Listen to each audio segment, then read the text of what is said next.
Assalamualaikum warahmatullahi guys. We already know how stacked UFC 322 is, and to be honest, a fight no one is talking about and everyone should talk about it is Benoit Saint-Denis versus Beneil Dariush.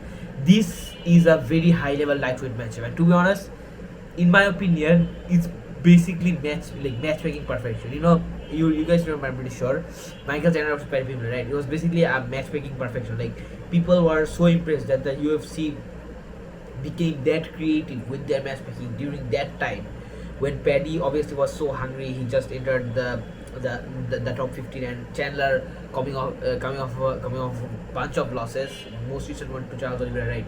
So we all know how stacked that fight was. In my opinion, this fight will be nothing less. So a lot of people actually don't know these guys, and to be honest, I have no idea why, why or how you won't know someone like PSD Benoit Saint-Denis. This guy, he has been in the top level, in the top ranks of the lightweight division for a while now. He's just coming off of a decision win against Renato Moicano in UFC International Fight Week of 2025.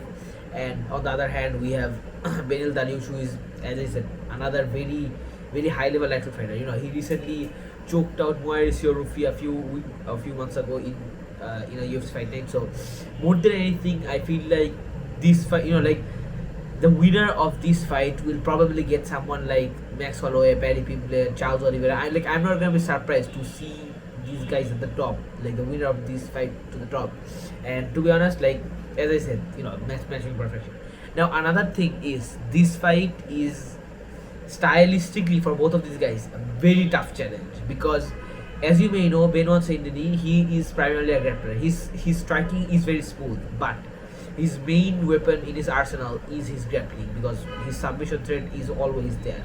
Like, the amount of top guys who had trouble dealing with this man is crazy. I know he got knocked out against guys like Dustin Poirier very easily, but still you have to remember, if BSD gets you down in the ground, it's very difficult for you to get up, unless you're someone like Charles Oliveira or Islam Makhachev, of course. And Beneil Dariush, right? The reason why I say this is a very good matchup, like stylistically, is because it's not technically a striker versus a grappler. I know those types of fights usually end very one-sidedly, but this fight, it's not really that. Like, yeah, it's a primary striker versus a primary grappler, but both of these guys are very well rounded, and both of these guys have very high skill in both striking and grappling. Now I feel like Beneil Dariush's ground game is relatively good compared to the rest of the division, unless we're talking the top the top grapplers, of course. I feel like BSD can definitely finish guys like, for example, he already did to Mauricio Rufy, I'm pretty sure.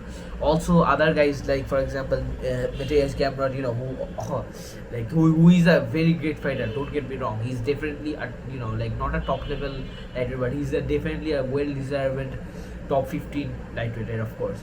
So in this matchup, more than anything, the thing that I'm the most excited to find out is who deals with the pressure at that high level easier.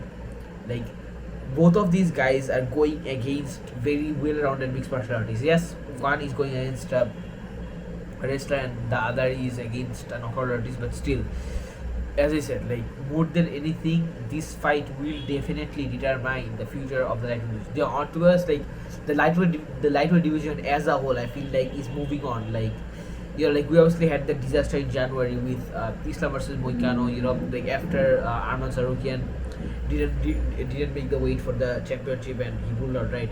So more than anything, I'm really glad that that division is actually moving on, because at this point we have multiple top guys like Paddy Pimblett, Justin Gaethje, Arman Sarukian, Dan Hooker if he actually gets the win. Also Charles Oliveira, Max Holloway, and now the winner of these two, right?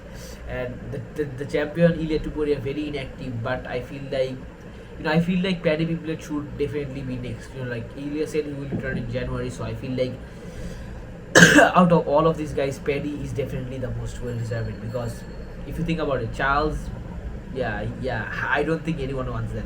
Max Holloway, he got knocked out against Topuria very easily in featherweight, so I don't think not really gives a shit about that. Then also Justin Gaethje. The reason why I picked Petty Pimblett over Justin Gaethje is Justin.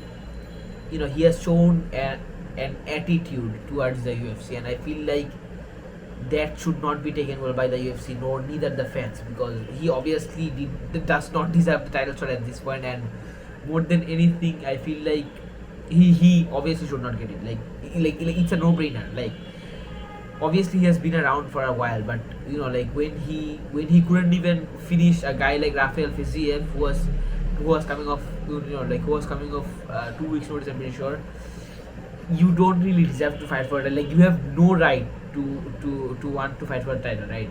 So Paddy Pimblett, he has the most momentum going this fight, and his knockout against Chandler was top tier. Like Charles couldn't do that within 5 rounds, so you have to really give credit to Paddy Pimblett for putting on such a great performance. And obviously we have that whole storyline with Paddy and Ilya with their previous beef, in the press conference. I'm pretty sure it was a while ago. And also after the international fight, after UFC 317, when Ilya became the double champ, Paddy faced off with him in basically that, like in the UFC, in the post fight interview. Like I just feel like with all of this that's going on right there, like Paddy is definitely the most sensible move for Ilya and the UFC, of course. And like obviously the winner is, like Ilya is already a huge star, but a win over Paddy will definitely skyrocket him even further. And if Paddy somehow pulls it off, then insane, bro. And a lot of people are saying shit like he should wait for Arman versus Hooker. The thing is, they are the same people. Like the people who are saying he should wait are the same people who complain about Ilya being so inactive in the first place. Like bro, like that's like in my opinion, that's just outrageous. Yeah, I know the fight's only like a week from now, Arman versus Dan, but still, like bro, like the winner, like I'll be honest, right? Like we saw how hard Arman was after the Charles fight, so I think it's a guarantee that the winner of Arman versus Dan will definitely take a lot of damage and be very inactive, like for like at least 4 or 5 months, like until he gets to fight for the title again, against India. So that's why I feel like more than anything right now, the lightweight division actually moving on with us having such high level fights, like as I said, Benoit Saint-Denis versus Beneil Dariush. It's really the future of the division is bright, let's just say, right? Because like these fights, these types of matchups, these are actually reminding me of the lightweight division of the old, when we had very hungry contenders like Tony Ferguson, Khabib Nurmagomedov, Dustin Poirier, Justin Gaethje. Like when those guys were actually like very active and they actually used to fight, and we actually got we actually got very exciting matchups, like for example Frankie Edgar versus BJ Penn. Like those fights, they really made the lightweight division great. So anyways, I'm getting too carried away. You guys, what you guys think, and inshallah I'll see you guys next time. Assalamu alaikum warahmatullahi wabarakatuh.